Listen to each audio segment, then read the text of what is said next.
ఆలోచనల ప్రకారంగా వివాహము అనేటటువంటిది లైంగికమైన చింతనల కొరకు ఏర్పాటు చేయబడింది కాదు. ఒక పురుషుడు ఒక స్త్రీ తనకున్నటువంటి కోరికలను నెరవేర్చుకోవటానికి ఏర్పాటు చేయబడ్డటువంటి కార్యం కాదు. రాలేదు, అది కేవలం దేవుని యొక్క ప్రణాళిక అని బైబిల్ స్పష్టంగా సెలవిస్తారు. ఈ వివాహానికి మునుపు దేవుడు పురుషుని ఏ రీతిగా చేశాడు, స్త్రీని ఏ రీతిగా చేశాడనే కార్యం బైబిల్ స్పష్టంగా సెలవిస్తారు. రెండవది, వివాహం అనేది చాలా చిన్నది. కొద్దిసేపటికి కార్యక్రమం ముగిసిపోతారు. వివాహానికి వచ్చిన బంధువులందరూ రకరకాలుగా మాట్లాడుకుంటారు. అరేంజ్మెంట్స్ చాలా బాగున్నాయి, పెళ్ళి కొడుకు బాగున్నాడు, లేక పెళ్ళి కూతురు బాగుంది, పెళ్ళి కొడుకు కాస్త పొడువు, పెళ్ళి కూతురు కాస్త పొట్టి, భోజనాలు బాగున్నాయి, ఏవేవో మాట్లాడుకుంటూ వెళ్ళిపోతాం. ఈ వివాహానికి ఖర్చు కూడా చాలా తక్కువే. వివాహం తరువాత, ఈ చిన్నదైన వివాహం తరువాత వివాహం చేసుకున్నటువంటి భార్య భర్తలు వారికి ఒక భవిష్యత్తు ఉంది. దరిదాపు చాలా సంవత్సరాలు వారు కలిసి బ్రతకాలి. వారు కలిసి బ్రతికేటప్పుడు ఎన్నో కష్టాలు వారికి రావచ్చు, నష్టాలు కలగచ్చు, వ్యాధులు రావచ్చు, అవమానాలు రావచ్చు, నిందలు రావచ్చు. ఇలాంటివి ఎన్నో వారు జీవించేటప్పుడు వారి జీవితంలో, వారి భవిష్యత్తులో ఇలాంటివన్నీ వారి ఎదురుగా నిలబడి వారిని సవాలు చేస్తాయి. ఈరోజు వారికి తెలియదు. వారు వివాహం చేసుకుంటున్నారు, చాలా సంతోషంగా ఉన్నారు. నాకు ఒక చక్కటి భర్తని మా తల్లిదండ్రులు వెతికి పెట్టారని పాప అనుకుంటారు. నాకు చక్కటి భార్యని మా తల్లిదండ్రులు సంపాదించి పెట్టారని బాబు అనుకుంటారు. అయితే భవిష్యత్తు చాలా పెద్దది. ఈ భవిష్యత్తులో వారి ముందు నిలబడి సవాలు చేసే కార్యాల మీద వారికి విజయం కావాలి. చాలామంది భవిష్యత్తులో వారిని ఎదుర్కొనే సమస్యలకు ఓడిపోయి జీవితాలు చెడిపోయాయి. చాలామంది విడిపోయారు. కొంతమంది వాటి ఒత్తిడికి తట్టుకోలేక చనిపోయిన వారు ఉన్నారు, విడిపోయిన వారు ఉన్నారు. ఇలాగే ఎన్నో జరుగుతూ ఉంటాయి.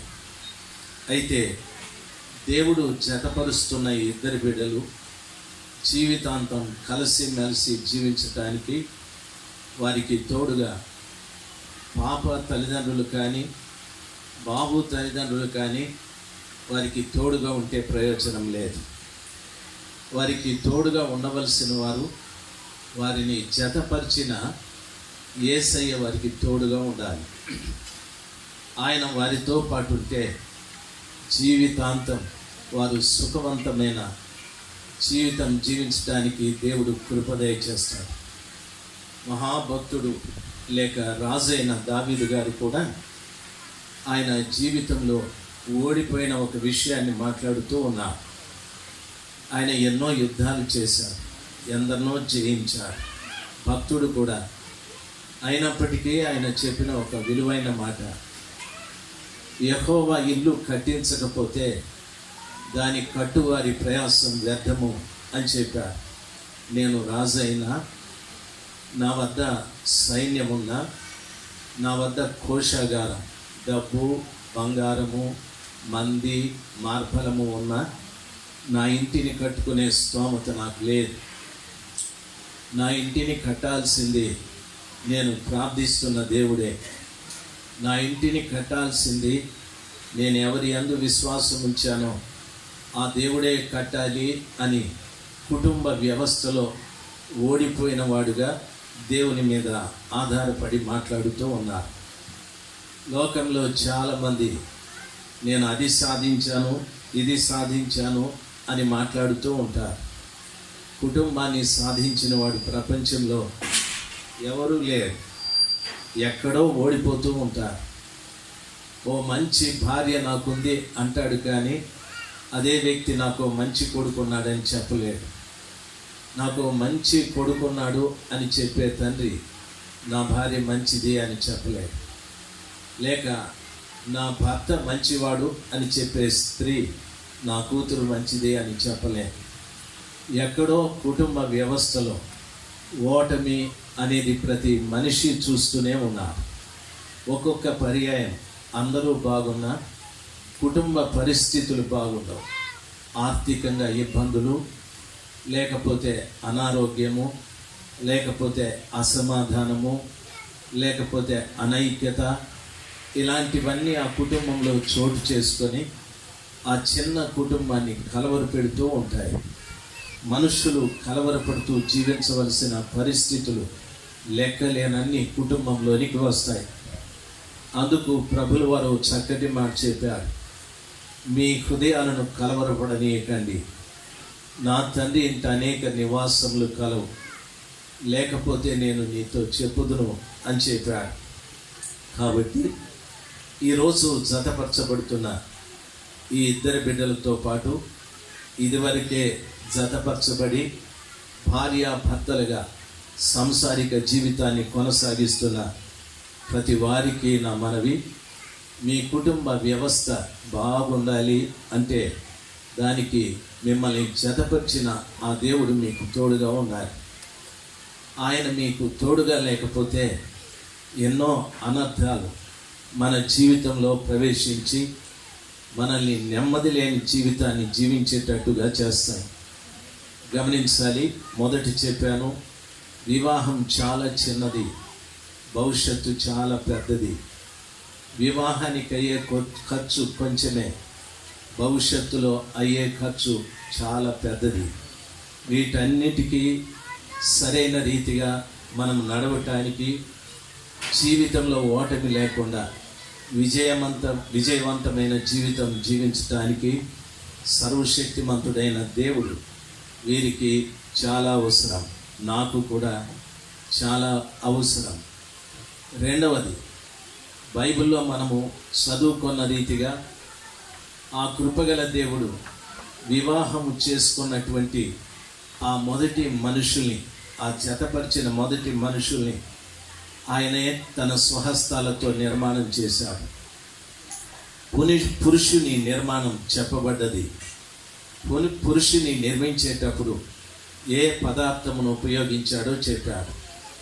స్త్రీని నిర్మాణం చేసేటప్పుడు ఏ పదార్థంతో చేశాడో చెప్పాడు, కానీ ఎలాగ నిర్మాణం చేశాడో చెప్పలేదు. అనగా స్త్రీ ఒక మర్మము అని స్పష్టంగా తెలుస్తారు. ప్రియులారా, పురుషుని చేసేటప్పుడు దేవుడు నేల మంటితో చేశాడు. ఆయన పోలికలో, ఆయన స్వరూపంలో చేసి వాని నాసికా రంధ్రములలో జీవవాయువు ఊదగా వాడు జీవించు ఆత్మ ఆయను అని వాక్యం సెలవిస్తారు. ఈ విషయాలు బాగా గమనించాలి. మనుషుని మట్టితో చేశాడు. ప్రియులారా, మట్టితో ఎందుకు చేయాలి? స్త్రీని ఎముకతో చేశారు. ఆమెను ఎందుకు మట్టితో చేయకూడదు? లేక పురుషుని మట్టితో చేయటానికి గల కారణాలు ఏమిటి అనే ఆలోచన మనకు అవసరం. మట్టి అనేటటువంటిది ప్రపంచంలో ఉన్న ప్రతి జీవరాశికి పోషణనిచ్చే పదార్థంగా కనిపిస్తారు. మనుషుడు భుజించే పదార్థం భూమిలో నుండినే పండాలి. లేక జీవకోటి ఏది భుజించే పదార్థమైనా ఈ భూమిలో నుండినే రావాలి. అనగా దాని అర్థం, ఒక పురుషుడు తాను తన మీద ఆధారపడ్డ వాళ్ళని పోషించే వ్యక్తిగా ఉండాలి అని దేవుని యొక్క ప్రణాళిక. చాలామంది పురుషులు తమ కుటుంబానికి సరైన పోషణ ఇచ్చేవారుగా కనిపించడం లేదు. బైబిల్లో చెప్పిన రీతిగా ఈ స్థలంలో ఉన్న ప్రతి పురుషుడు కూడా తన కుటుంబాన్ని, తన మీద ఆధారపడిన భార్య, పిల్లలు, తల్లిదండ్రులు, తోడబుట్టిన వారు, ప్రతి వారికి మంచి పోషకుడుగా ఉండాలి అని దాని అర్థం. రెండవది, దేవుడు నేల మంటితో చేయటానికి గల కారణం ఈ మట్టిలో ఎన్నో విలువైన ఖనిజాలు ఉన్నాయి.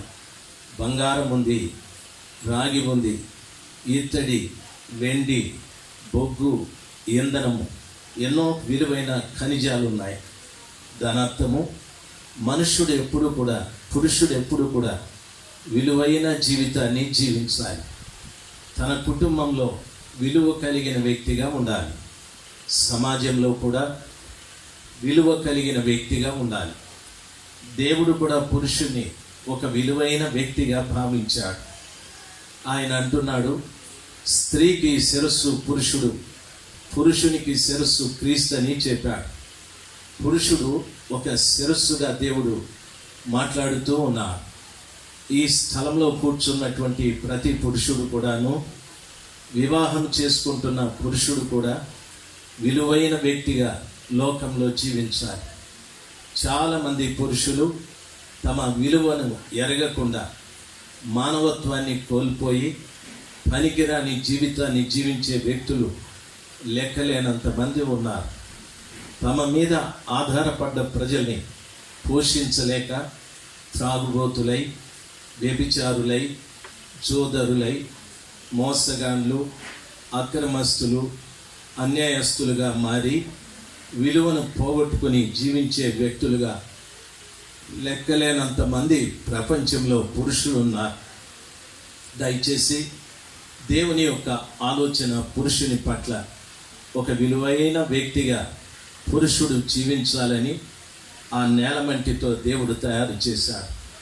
నీ ఒక బంగారంలాగా ఉండాలి, ఓ ఇంధనంలాగా, బొగ్గులాగా, అనగా ఖరీదైన వ్యక్తిలాగా నీవు కనిపించాలి.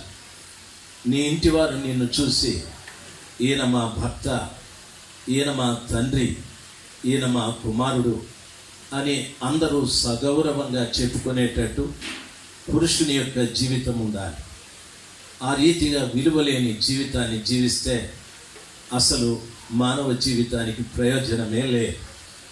ఎప్పుడు ఆ విలువైన జీవితాన్ని నేను జీవించగలను, లేక మనం జీవించగలము అంటే మనల్ని ఆయన స్వహస్తాలతో నిర్మాణం చేశాడు. కాబట్టి మన సృష్టికర్తను మనం కలిగి ఉంటే ఆ విలువైన జీవితాన్ని మనం జీవిస్తాం.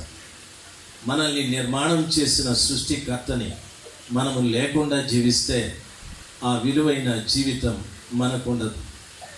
ఆదామును దేవుడు చేశాడు, నన్నెందుకు దేవుడు చేశాడు అని మీరు అడగచ్చు.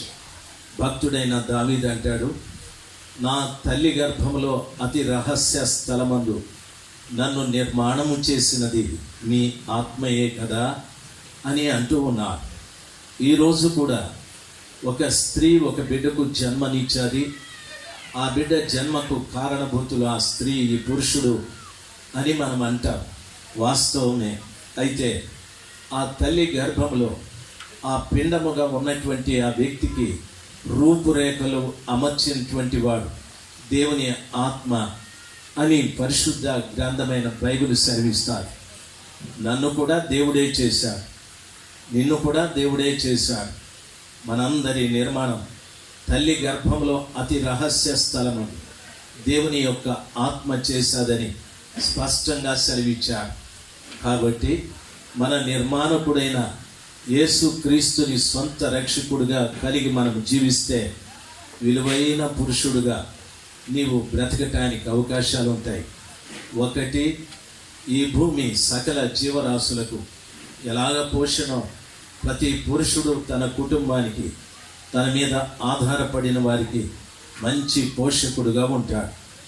రెండవది, ఈ భూమిలో విలువైన ఖనిజాలు దొరికినట్టుగా ఆ పురుషుడు కుటుంబంలో, సమాజంలో బ్రతికినంత కాలం చాలా విలువైన వ్యక్తిగా జీవించడానికి కృపదయ చేస్తాడు. ఇవన్నీ ఎప్పుడు జరుగుతాయి? నీ నిర్మాణకుడైన క్రీస్తుని నీవు కలిగి ఉన్నప్పుడు, ఆయన నీ సొంత రక్షకుడుగా అంగీకరించి జీవించేటప్పుడు ఆ విలువైన జీవితం నీకుంటుంది. లేదు, ఆ సృష్టికర్త నీ జీవితంలో నీవు అంగీకరించలేదు, అప్పుడు కూడా నువ్వు మట్టిగానే జీవిస్తావు. రెండవ గుణం మట్టిదేమిటి అంటే, ఆ మట్టికి వాతావరణానికి తగినట్టుగా మారిపోతూ ఉంటారు. వర్షం పడినప్పుడు ఆ మట్టి బురదైపోతారు. ఎండ వచ్చినప్పుడు ఆ బురదైన మట్టి గట్టిగా అవుతుంది. 10 మంది దాని మీద నడిచినప్పుడు ఆ గట్టి మట్టి పొడిగా మారిపోతారు. ఆ పొడి మట్టి మీద గాలి వీచినప్పుడు ఎగిరి వెళ్ళిపోతూ ఉంటారు. ప్రియులారా, గమనించాలి, ఎప్పుడు ఒక వ్యక్తి సృష్టికర్త అయిన క్రీస్తుని సొంత రక్షకుడిగా అంగీకరించి జీవించడో వాడు మట్టే, అంటే వాతావరణానికి తగినట్టుగా మారిపోతూ ఉంటాడు.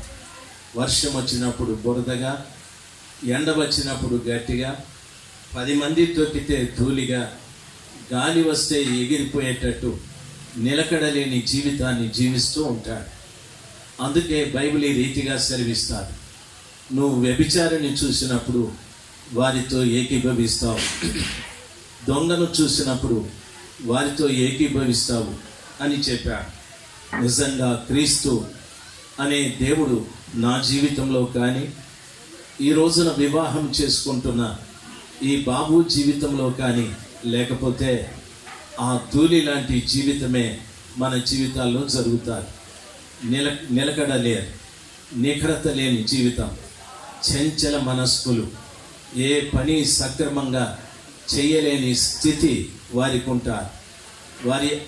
వారి మీద ఆధారపడిన ప్రతి వారు కూడా నిరాధారులుగానే బ్రతకవలసి వస్తారు. ఈ విషయాన్ని బాగా గమనించండి. ఈ మట్టితోనే దేవుడు మనల్ని చేశాడు. ఆయన పోలిక ఆయన రూపాలు ఇచ్చాడు. వాని నాసికలో జీవవాయును ఊదాడని కొన్ని ఏళ్ల నుండి చదువుకుంటూ ఉన్నాం. అయితే ఈ మట్టిలో నుండి తీయబడిన నీవు విలువైన వ్యక్తిగా, విలువను పోగొట్టుకున్న వ్యక్తిగా ఆలోచించాలి. ఈ రోజున మన మధ్యన జతపరచబడుతున్న పెళ్లి కుమారుడు బాబు విలువైన వ్యక్తిగా తను జీవించడానికి నేర్చుకోవాలి. అది నిజంగానే ఘనత. ఆయన తరువాత ఆయన భార్య, ఆయన పిల్లలు దీవించబడటానికి అవకాశాలు ఉంటాయి. రెండవది, స్త్రీని దేవుడు ఎముకతో ఎందుకు చేశాడు అనే ఆలోచన కూడా మనకు కలగాలి. స్త్రీని మట్టితో ఎందుకు చేయకూడదు దేవుడు అనని, ఆమెను ఎముకతో చేశాడని బైబిలు ఈ రీతిగా సెలవిస్తారు. ఎముక శరీర అవయవాల్లో పెరిగేటటువంటి ఒక పదార్థం. ఎముకలు పెరిగే కొద్దీ మనిషి పొడవు కూడా పెరుగుతూ వస్తారు. దరిదాపు మనిషి శరీరంలో ఎముకలు 20-22 సంవత్సరాల వరకు ఎముకలు పెరుగుతూ ఉంటాయి. ఆ ఎముకలు పెరగడం వల్ల మనిషి కూడా పెరుగుతూ వస్తాడు. అంటే స్త్రీ ఎదుగుదలకు ఆధారము అని దాని అర్థం. ప్రతి కుటుంబంలో పెళ్లి చేసుకున్న తరువాత పెళ్లి చేసుకున్న స్త్రీ ఎవరిని తాను పెళ్లి చేసుకున్నదో ఆ భర్త ఇంటివారు ఎదుగుదల చెందేటట్టుగా ఆ స్త్రీ ఉండాలి.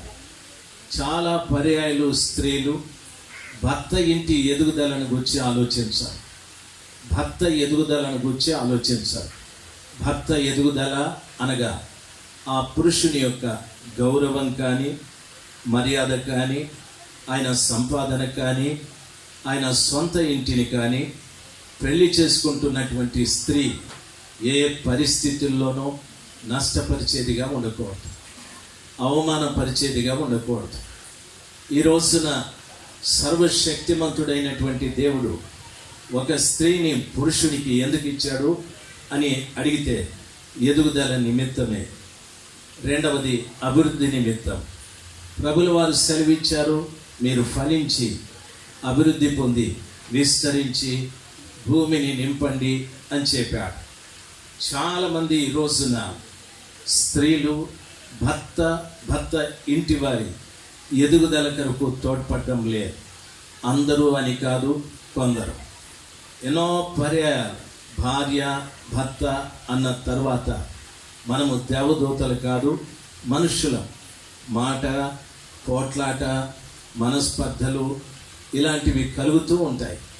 ఇవి కలిగినప్పుడు వెంటనే ఆడకూతురు పుట్టింటికి చెప్పి వాళ్ళ పుట్టింటి వారిని రమ్మని భర్తను కొట్టమని మామ ఇంటి వారిని రోడ్డు మీద నిలబెట్టి పోలీస్ స్టేషన్ల దగ్గరికి తీసుకెళ్ళి కోర్టులకు తీసుకెళ్ళి ఇటువంటి పనులు చేసే బిడ్డ వాస్తవంగా భార్య అనిపించుకోవటానికి కానీ సంసారిక జీవితానికి కానీ తగింది కా.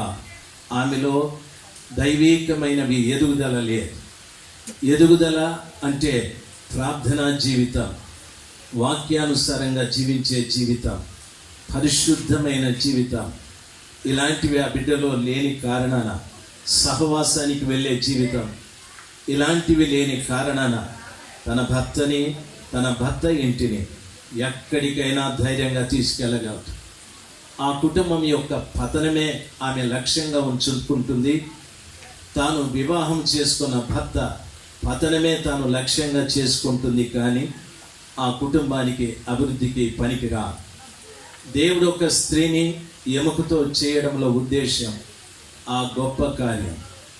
ఈ రోజున నూతనంగా జతపరచబడుతున్న అమ్మాయి, ఇదివరకే వివాహం చేసుకున్నటువంటి తల్లులు, చెల్లెళ్ళు, బిడ్డలకు నా మనవి, నీ ద్వారా నీ భర్త ఇల్లు అభివృద్ధి కావాలి. ఏ పరిస్థితుల్లోనూ నీ భర్త నిన్ను బట్టి తలదించుకునే పరిస్థితి కలగకూడదు.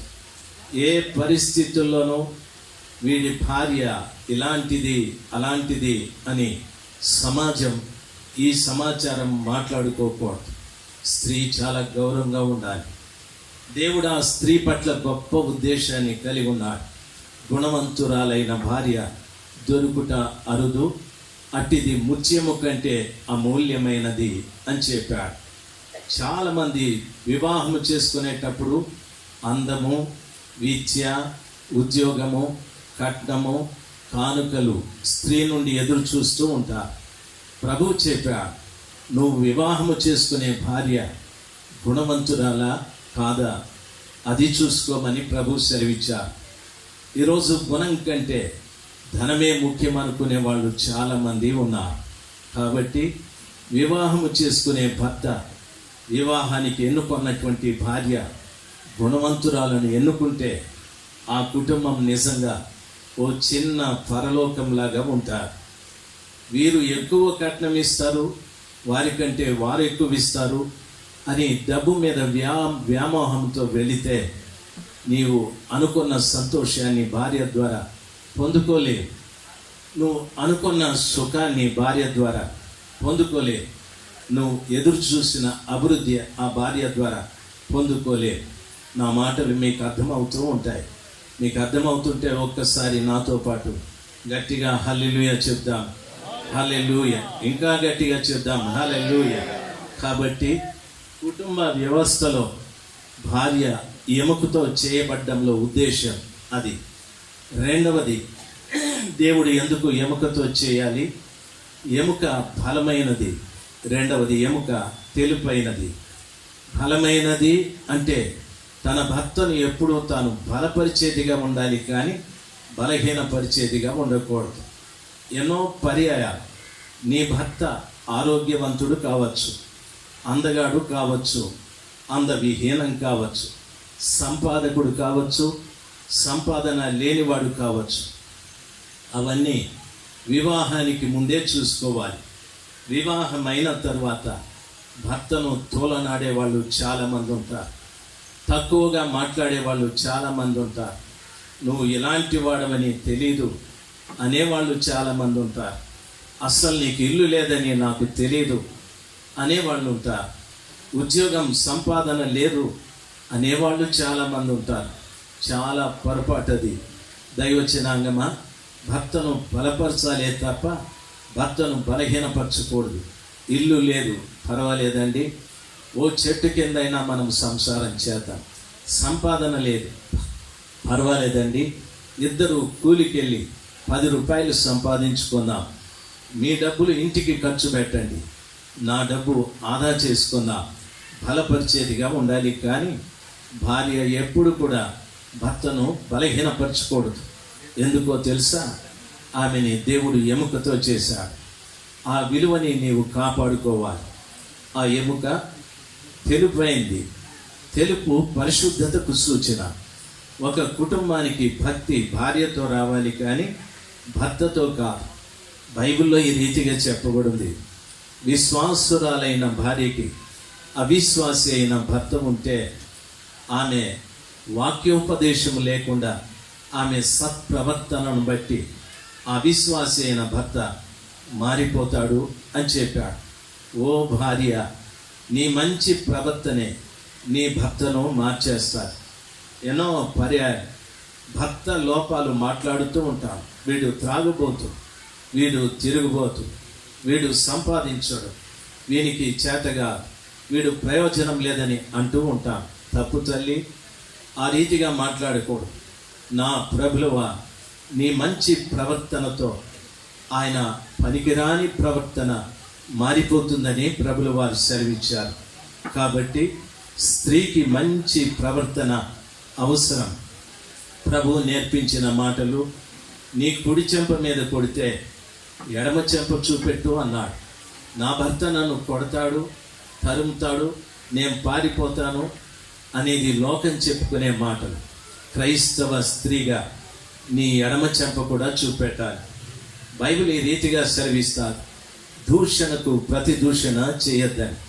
నీ భర్త బూతులాడాడు, నీవు బూతులాడమనలేదు.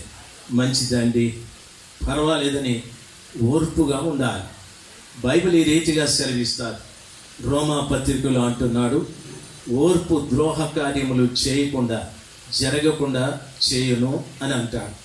ఓ స్త్రీ ఓర్పు, తన కుటుంబంలో ద్రోహ కార్యాలు జరగవు.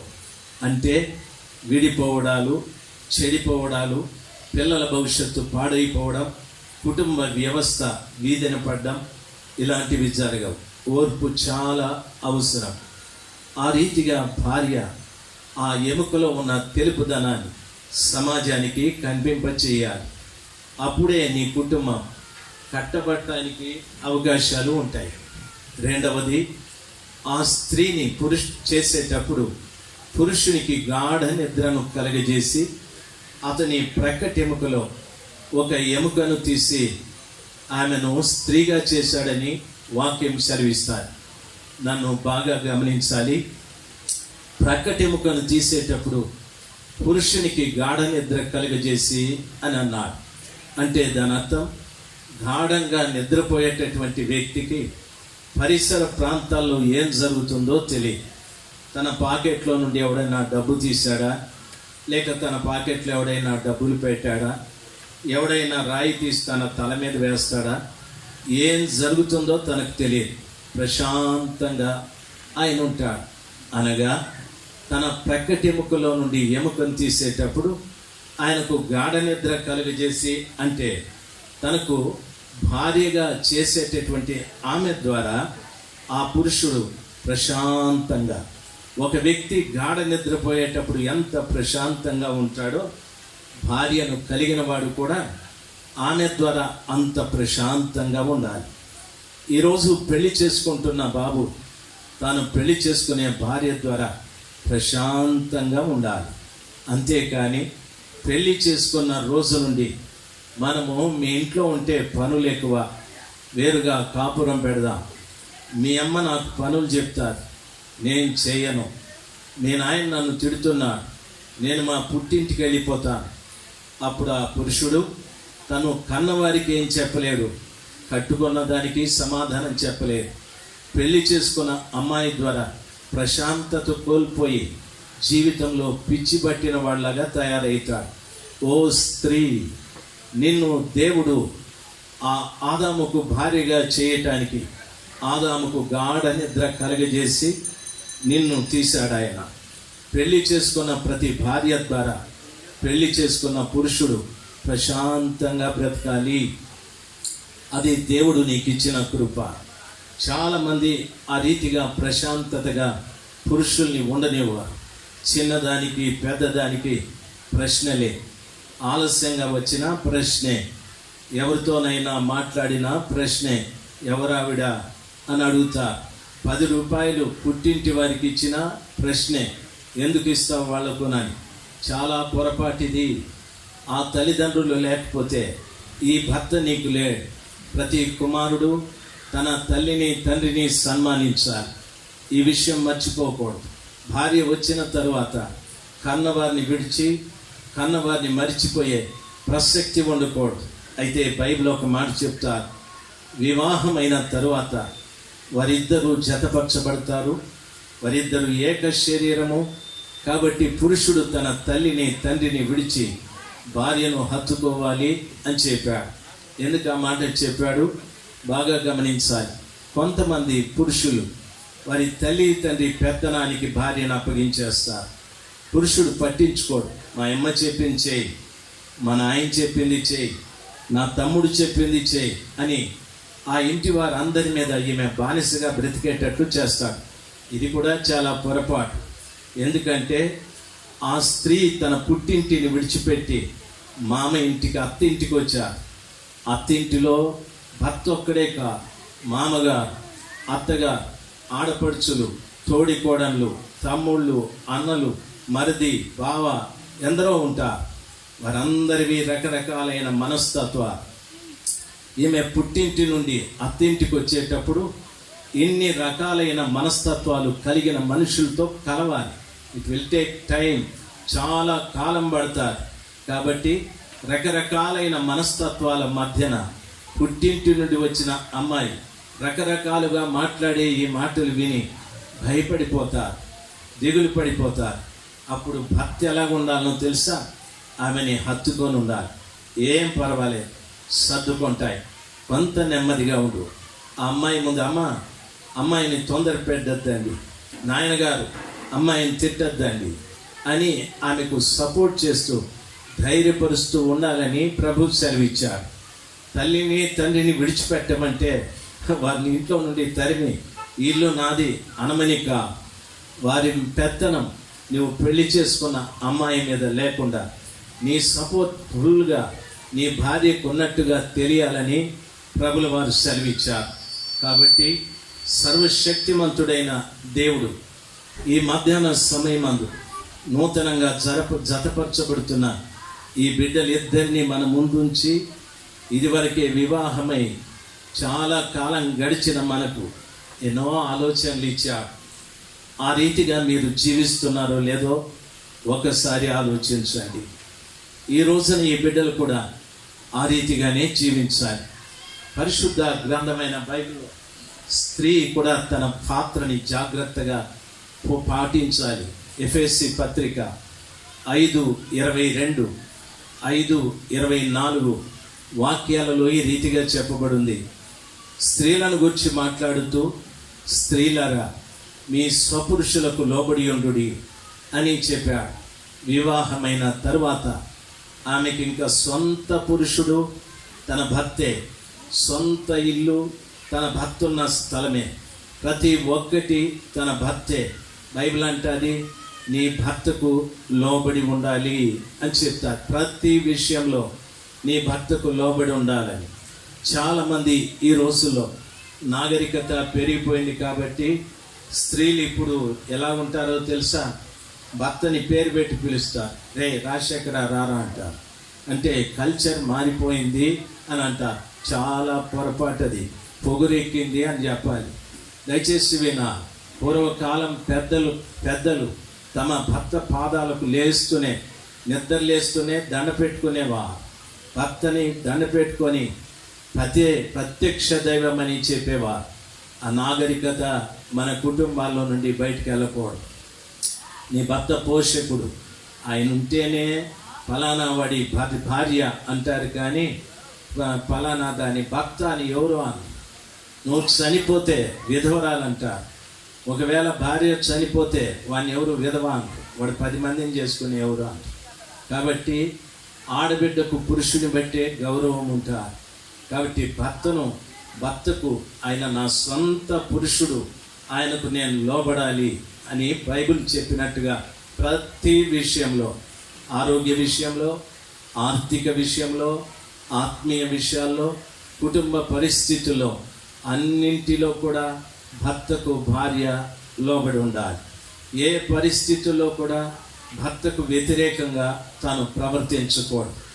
ఆ రీతిగా భర్త మీద పెత్తనం చెలాయించే భార్య నేను ఒక మాట చెప్తాను, ఆమె దయ్యమే, దానికంటే ఇంకా ఆమెకి వేరే డిగ్రీ అవసరం లేదు. ప్రతి విషయంలో భర్తకు భార్య లోబడి ఉండాల్సిందే, ఆ రీతిగా చేయాలి. బైబిల్లో ఇంకొక మాట చెప్పింది ఎఫెసీ పత్రికలో, పురుషులకు చెప్తాడు, పురుషులారా మీ భార్యలను ప్రేమించండి అని. ఈ రోజున పెళ్లి చేసుకుంటున్న ఇద్దరి బిడ్డల మధ్యన చాలా గొప్ప ప్రేమ ఉంటారు. ఆ ప్రేమని ఎట్లా వర్ణించాలో నాకు తెలియదు, కానీ ఒకటి చెప్తాను, నిండు పున్నమి నాడు చంద్రుడు ఎలాగా నిండుకు ఉంటాడో ఈ రోజున వారిలో ఒకరి మీద ఒకరికి ప్రేమ అంత నిండుకు ఉంటారు. అయితే పున్నమి నాడున్న చంద్రుని లాగానే చచ్చేంత వరకు ఒకరి మీద ఒకరికి ప్రేమ ఉండాలి. అంతేకాని ఆ పున్నమి నాటి చంద్రుడు రోజు రోజు తన యొక్క ఆకారాన్ని కోల్పోయినట్లు వీరి మధ్యలో ప్రేమ తగ్గకూడదు. సహోదరుడు ఈ బాబు పెళ్లి చేసుకున్న తరువాత ఈ తొలిటి దినాన తన భార్య మీద ఎంత మంచి ప్రేమ ఉందో తన ప్రేమని రుజువు చేసుకుంటూనే ఉండాలి. ప్రభు కనికరిస్తే బిడ్డలకు ఈ ఏడాదో వచ్చే ఏడాదో దేవుడు చక్కటి కుమారుని ఇస్తాడు. ఆ తరువాత భార్య ప్రేమ మారుతూ వస్తుంది. అయితే భర్త ప్రేమ మారకూడదు. ఓ బిడ్డను ప్రసవించిన తరువాత ఆ తల్లి అందం తగ్గచ్చు, ఆరోగ్యం తగ్గచ్చు. అయితే తన భర్త మొదటి రోజున, పెళ్లి రోజున తన భార్య మీద ఏ మంచి ప్రేమ ఉందో నిష్కళంకమైన ఆ ప్రేమ తగ్గకూడదు. దైవచనాంగమా దయచేసి గమనించాలి. ఈరోజు ఒంటరిగా ఉంది, రేపు ఒక బిడ్డను ప్రసవించి ఇద్దరైతారు. నీ సంతానాన్ని వృద్ధి చేస్తూ ఉంది, నీకు పిల్లల్ని కంటూ ఉంది, నీకు సుఖాన్ని ఇస్తూ ఉంది, నీకు పరిచర్య చేస్తూ ఉంది. అంత పరిచర్య చేసిన ఆ బిడ్డ మీద పురుషుడి ప్రేమ తగ్గకూడదు. భర్త ఆ రీతిగా ప్రేమని భార్య మీద వృద్ధి చేసుకుంటూ రావాలి. ఎందుకో తెలుసా? భార్య భర్త దగ్గర ఏమీ ఆశించదు.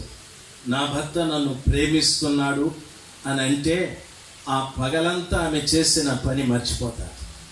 అంత నిస్వార్థమైన వ్యక్తులు ఆడబిడ్డలు. మనం ఎవరైనా ఇంట్లో పనికి పెట్టుకుంటే నెలకి వారికి 4,000, 5,000 ఇవ్వాలి.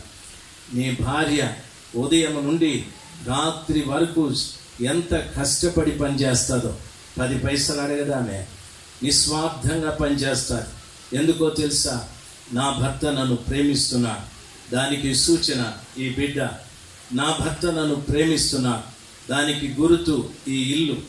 నా భర్త నన్ను ప్రేమిస్తున్నాడు, దానికి గుర్తు ఈ చక్కటి చీర. కొన్నింటిని ఆమె చూసుకుంటూ నా భర్త నన్ను ప్రేమిస్తున్నాడని బ్రతుకుతూ ఉంటుంది చచ్చేదాకా. ఆమెలో నీవు ప్రేమించలేదు అనే ఒక ఆలోచన ప్రారంభమైతే తాను చనిపోవటానికి కూడా సిద్ధమైపోతారు. కాబట్టి బైబిల్ చెప్తుంది, పురుషులారా మీ భార్యల్ని ప్రేమించండి అని స్పష్టంగా సెలవిస్తారు. ఈరోజు జతపరచబడుతున్న ఈ బిడ్డలిద్దరూ ఒకరికి ఒకరు, భార్య ఎప్పుడు తన స్వపురుషుడైన భర్తకు లోబడి ఉండాలి. భర్త అయిన తమ్ముడు తన భార్యని జీవితాంతం ప్రేమిస్తూనే ఉండాలి.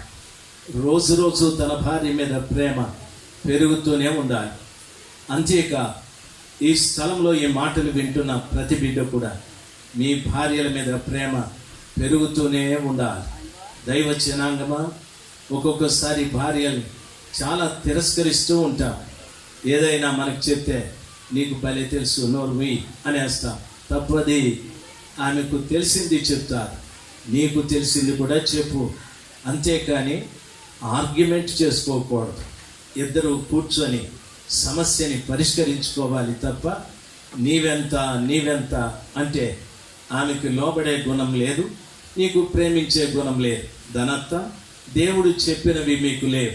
దానర్థం దేవుడే మీ దగ్గర లేడని అర్థం. దేవుడు లేకపోతే మీ ఇంటిని కట్టేవారు ఇంకెవరు ప్రపంచంలో లేనే లేరు. మోడీ గారు వచ్చి మీకేం పంచాయతీ పెట్టరు, చంద్రబాబు నాయుడు గారు వచ్చి కౌన్సిలింగ్ ఇవ్వరు. యేసు ప్రభువే మీకు ఆలోచనకర్త, యేసు ప్రభువే మీ ఇంటిని కట్టువాడు. నా మాటలు అర్థమవుతుంటే ఒకసారి గట్టిగా హల్లెలూయా చెప్దాం.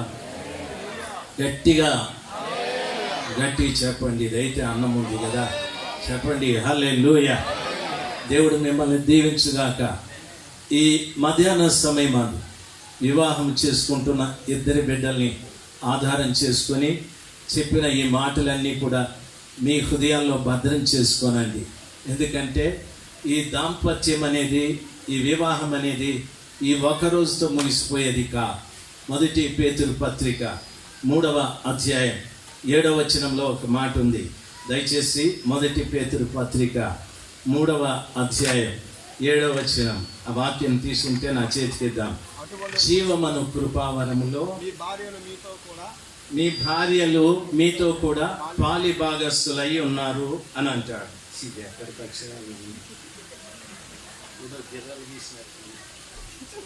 క్షమించండి ప్లీజ్. మొదటి పేతురు పత్రిక బైబిల్ ఉంటే చూడండి, 3వ అధ్యాయం 7వ వచనంలో పేతురు గారు అంటారు ఏమన్నా తెలుసా? అటువలనే పురుషులారా, జీవమను కృపావరములో మీ భార్యలు మీతో పాలివారై ఉన్నారని ఎరిగి అంటాడు. జీవమను కృపావరం అంటే పరలోకంలో కూడా మీ భార్యలు మీతో పాలిభాగస్తులుగా ఉంటారు. ఇప్పుడు వారిద్దరూ ఎలాగ పాలిభాగస్తులు కలిసిమెలిసి ఉన్నారో, వారి ఇంటికి వచ్చే ప్రతి దానికి వారిద్దరు ఎట్లా పాలిభాగస్తులో, 1 ఎకరం పొలం కొన్నాడు బాబు, దానికి భార్య భర్త ఇద్దరు పాలిభాగస్తులు. 1 కేజీ బంగారం కొన్నాడు బాబు, దానికి ఇద్దరు పాలిభాగస్తులు. 1,00,000 రూపాయలు అమ్మాయి సంపాదించారు, దానికి ఇద్దరు పాలిభాగస్తులు. అదే రీతిగా జీవమను కృపావరంలో పరలోకంలో మీరిద్దరూ పాలిభాగస్తులు అని చెప్తాడు. అనగా వీరిద్దరూ ఇక్కడే ఈ స్థలంలో దేవుడు జతపరిచిన వీరు దేవుణ్ణి కలుసుకునే స్థలం వరకు కలిసి నడవాలి. వీరే ఎవరెవరు దేవుని సన్నిధానంలో పెళ్ళిళ్ళు చేసుకున్నారో వాళ్ళందరూ కూడా పరలోకం దాకా కలిసి నడవాలి. ఈ పెళ్ళాం వద్దు నాకు, ఇది మొద్దుది, ఆ మొగుడొద్దు నాకు, వాడు తాగుబోతాడు అని దయచేసి మాట్లాడొద్దండి.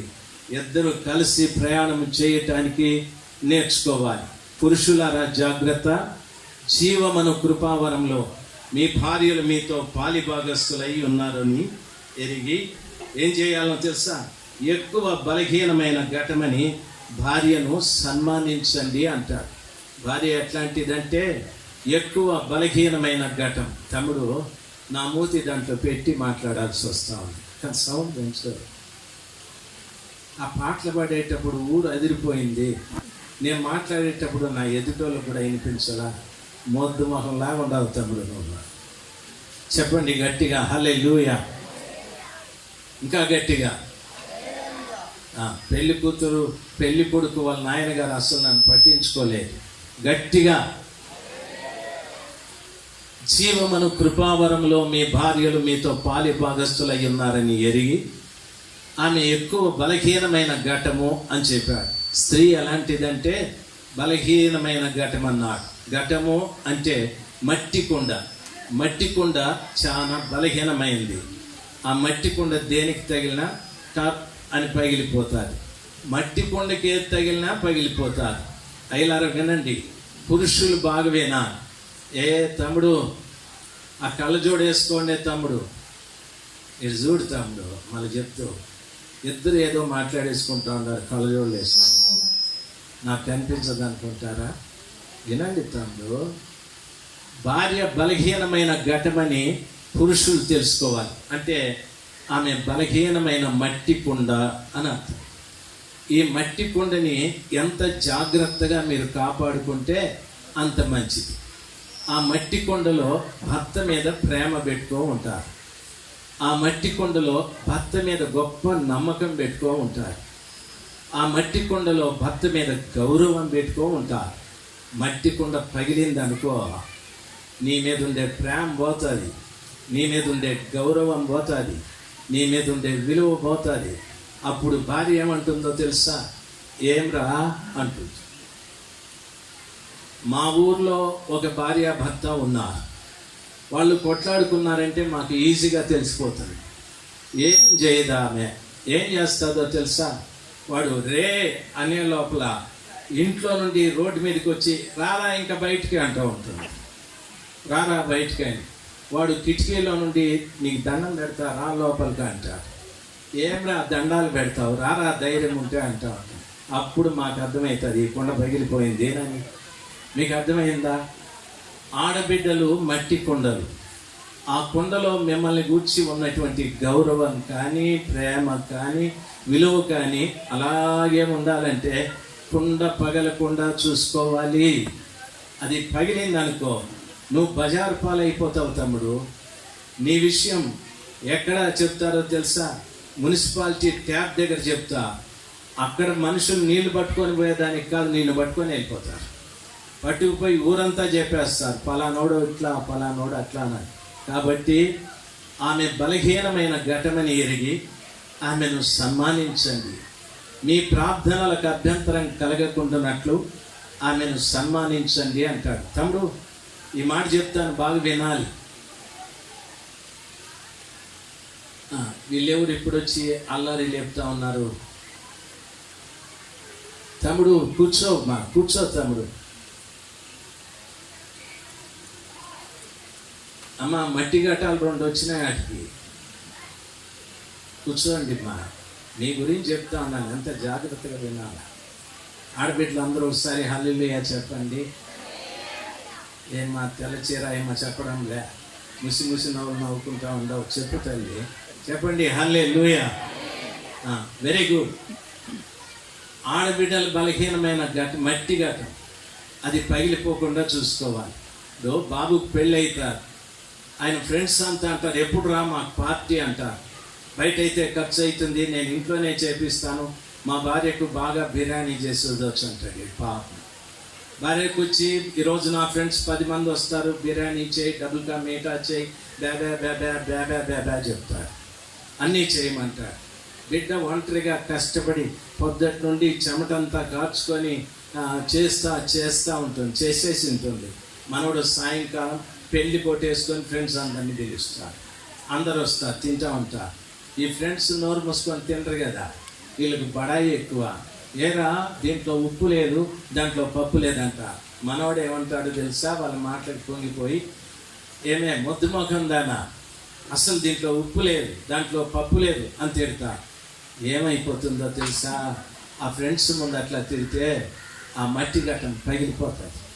10 మంది కోసం ఒంటరిగా కష్టపడి బిడ్డ చేస్తే మనోడు ఏం చేయాలో తెలుసా? ఆయన ఏం చేయాలి? సన్మానించాలా అంటాడు.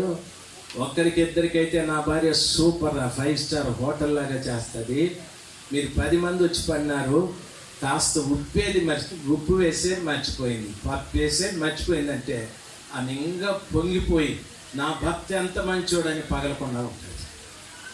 వారి ముందు వీరి ముందు నీ భార్యని అవమానపరిస్తే ఘటం పగిలిపోతారు. ముందున్న ప్రేమ నీ మీద ఉండదు, ముందున్న గౌరవం నీ మీద ఉండదు, ముందు నీకు విలువిచ్చినట్టు ఇవ్వదు, ముందు నీకు లేస్తానే ప్రైజ్ ద లార్డ్ ఏమండి అంటుంది, రే కూరగాయలు లేప అంటుంది. ఇప్పుడు ఏమే నన్ను రే అంటావంటే పగలగొట్టేసినావు. దయచేసి గమనించాలి పురుషులారా, మీ భార్య బలహీనమైన ఘటమని ఎరిగి ఆమెను సన్మానించండి, గౌరవించండి. అది చేసినప్పుడే మట్టి ఘటం లాగా ఉంటారు. అట్లని చెప్పి మీ ప్రార్థనలకు అభ్యంతరం కలగకుండానట్లు ఆమెతో జ్ఞానము చొప్పున కాపురం చేయండి అంటాడు. భర్తలు ఎట్లా కాపురం చేయాలంటే భార్యతో జ్ఞానంతో కాపురం చేయమంటాడు. ఇప్పుడు పేతురుగా ఈ విషయం చెప్పేసి ముగించేస్తా. చాలామంది ఆడబిడ్డని ఇచ్చేటప్పుడు ఆ మగోడికి ఉద్యోగం ఉందా లేదా చూస్తారు, మంచిదే. వాడికి ఇల్లు ఉందా లేదా చూస్తారు, అది మంచిదే. పొలం ఉందా లేదా చూస్తారు, అది మంచిదే. ఉద్యోగం లేకపోతే వ్యాపారం ఉందా లేదా చూస్తారు, అన్నీ మంచివే. జ్ఞానం ఉందా లేదా అని చూడు. జ్ఞానం లేని వాడిని పెళ్లి చేసుకుంటే పరిస్థితి ఎలాగుంటుందో తెలుసా? జ్ఞానం ఉన్నవాడు ఏం చేస్తాడో తెలుసా? అమ్మాయి అంటుంది, ఏమండి మా పుట్టింటికి పెళ్ళైన తర్వాత ఫస్ట్ టైం నేను వెళ్తున్నాను, ఒక 10,000 రూపాయలు చీర పెట్టి చీర నాకు కొనేయండి, నేను మా భర్త ఇంటి నుండి గౌరవంగా పోవాలా అంటారు. బాబు ఏమంటాడు తెలుసా? మీ మొగానికి 10,000 రూపాయలు చీర మీ నాయన ఇచ్చినాడా? మీ అమ్మ ఇచ్చినాడని మాట్లాడతారు. 10,000 చీర అవసరమా నీకు? అసలు నీ పెళ్ళికి మీ నాయన వాళ్ళు ఏం పెట్టినా, నాకేమి ఇచ్చినా, ఈ చేతికి వాచి లేదు, ఈ మెడకు చైన్ లేదు. ఎందుకు రా బాబు మెడకు చైన్లు? నేను కుక్క గొలుసేసి కట్టుకుపోయేదానికి ఎందుకు ఇవన్నీ అడుగుతారు? పిచ్చి కాకపోతే మీకు నువ్వు చచ్చినప్పుడు బలవంతంగా తీసి లాగేస్తారు. దేమొన్నిస్తారా? ఇట్లాంటివంటి ఆశించకూడదు. ఈ పిఏ సిస్టమ్ తమ్ముడు కూడా చూస్తా ఉన్నాడు. మేమో నాకు కూడా వద్దు, ఇంకా గొలుసు నాయన వద్దు, బాగా నిమ్మలంగా చేసుకో పెళ్ళి.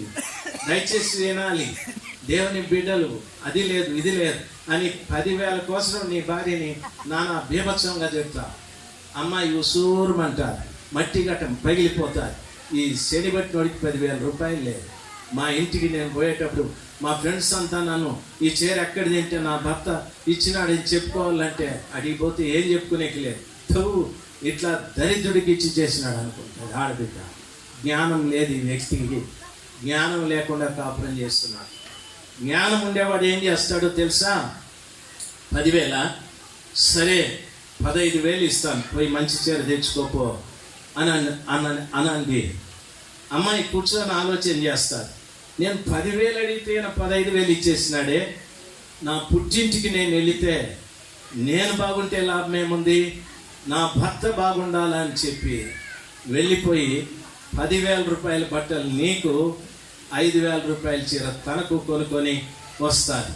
సాయంకాలం ఇంటికి వస్తానే నీకు తెలియదు, మంచి కోడి బిర్యానీ వండి పెడతారు, నువ్వు స్నానం చేయమంటారు, భోజనం చేయమంటారు. భోజనం చేసిన తర్వాత చందన బ్రదర్స్ బ్యాగ్ నీకు ఇస్తారు. తమ్ముడు వింటా ఉన్నావా? ఎవరినో చూసుకుంటా ఉన్నావు? అమ్మగారు ఉన్నారా ఇక్కడ? రాలేదా? ఉన్నారా? అందుకే మూతి అక్కడ పెట్టుకున్నావు. ఇక్కడ చూడు, దయచేసి వినా. చందన బ్రదర్స్ బ్యాగ్ ఇస్తుంది పాప. ఆయన చీర తెచ్చుకుంది కాబట్టి చూస్తే దాంట్లో ప్యాంటు షర్టు ఉంటా. తీసి ఇవి ఎందుకే, ఇవి కట్టుకొని పోతావా మీ ఇంటికని? లేదు లేదు. అమ్మాయి కళ్ళెంబడి నీళ్లు కారుస్తూ అంటది, మా పుట్టింటికి వెళితే నా భర్త బాగుండాలి, విలువగా కనిపించాలి, కానీ నాకు విలువేంది, నాకు విలువ ఉంటే ఏమి లేకుంటే ఏమి అండి. 10,000 రూపాయలకి నీకే బట్టలు తెచ్చినానని ఏడ్ చేస్తాది. ఎందుకో తెలుసా? నా భర్త నేను 10,000 అడిగితే 15,000 ఇచ్చాడు. ఆయన జ్ఞానంతో కాపురం చేశాడు. ఆయన ఇచ్చిన 15,000లో 10,000 మళ్ళీ వాడికి వచ్చేసింది. అవునంటారా కాదంటారా? డబ్బుతో కాపురం చేయొద్దండి. నాకు బోట్లు ఉన్నాయని చెప్పొద్దండి. బోట్లు ఉంటే ఉంటాయి, పోతే పోతాయి. డబ్బుతో కాపురం చేయొద్దండి. మోడీ గారు ఏదో ఒక రోజు మొత్తం బ్యాంకులు కూడా తెచ్చుకొని పోతాడు. భూములతో కాపురం చేయొద్దండి. నీ తర్వాత ఎవడో వస్తాడు దీంట్లో నాకు బాగుమని. భార్యతో కాపురం చేసే ప్రతివాడు జ్ఞానంతో కాపురం చేయాలి. నిన్ను అడిగింది నీ భార్యనే, పక్కింటి ఆవిడగా. నీ భార్యకి 10,000 ఇవ్వటానికి ఎప్పుడు వెనక్కి తీయకూడదు. ఆమె సంతోషంగా నీతో కాపురం చేయాలి. అంటే నీ గౌరవాన్ని కాపాడేది నీ భార్యే, నీ గురించి విలువగా చెప్పేది నీ భార్యే, నిన్ను ప్రేమించేది నీ భార్యే. చూడండి, నువ్వు తిని అన్నం మిగిల్చేస్తే నీ భార్య ఎంత సంతోషంగా తింటారో. ఆమె తిని మిగిల్చి తినరా అంటే ఏమనుకున్నా నేను, నన్ను నీ ఎంగిలి కూడా తినాలన్నా నేను? మా నాయన ఎవడు సూరప్ప, మా అమ్మ ఎవరు ఈరమ్మ, మా తాత ఎవడు కూరప్ప అని ఏమేమి చెప్తా. ఎంత ప్రేమ భార్యకి. దయచేసి ప్రతిరోజు భర్త తన భార్యను చూసి ప్రైజ్ ది లార్డ్ అని చెప్పాలి. ఎట్లా చెప్పాలి? ఒక్క మగ ఆయన అయినా చెప్తాడేమో చూడు. నేను చెప్పాలి, నేనేం దండం పెట్టమల్లా. Praise the lord. తమ్ముడు మీసాలు దేతా కూర్చున్నాడు, రాయే ఇంటికే ప్రైజ్ ది లార్డ్ కాదు నీకు నాది. ఏం తమ్ముడు అన్ని రివర్స్లో ఉన్నావు? చెప్పండి అందరూ గట్టిగా హల్లెలూయా. ఈ రీతిగా ఈరోజు జతపరచబడిన బిడ్డలతో పాటు మనం అందరం జీవిస్తే మన ఇంట్లో యేసు ప్రభుల వారు ఒకనాటికి మనల్ని విడిచిపెట్టగలరు. ఆయనే మన కుటుంబంలో ఉండి మన అవసరాలన్నీ తీరుస్తారు. మన కుటుంబం ఒక చిన్న పరలోకంగా ఉంటారు. ఆ రీతిగా ప్రతి కుటుంబం కట్టబడి, ఈ కుటుంబం కూడా కృపగల దేవుని చేతులతో నిర్మాణం చేయబడి ఆయన ఇచ్చే సంతోషం, సమాధానం, దీవెనలు ఆర్థికంగాను, ఆధ్యాత్మికంగాను, ఆరోగ్యంగాను ఈ బిడ్డలను సమృద్ధితో నింపి ఆ కృపగల దేవుడు నడిపించునుగాక. ఈ అవకాశం ఇచ్చిన పాల్ పాస్టర్ గారికి, లాజరస్ గారికి, పెద్దలందరికీ నా హృదయపూర్వకమైన ధన్యవాదాలు. దేవుడు మిమ్మల్ని దీవించుగాక. ఆమేన్. చెప్పండి ఆమేన్. ప్రైజ్.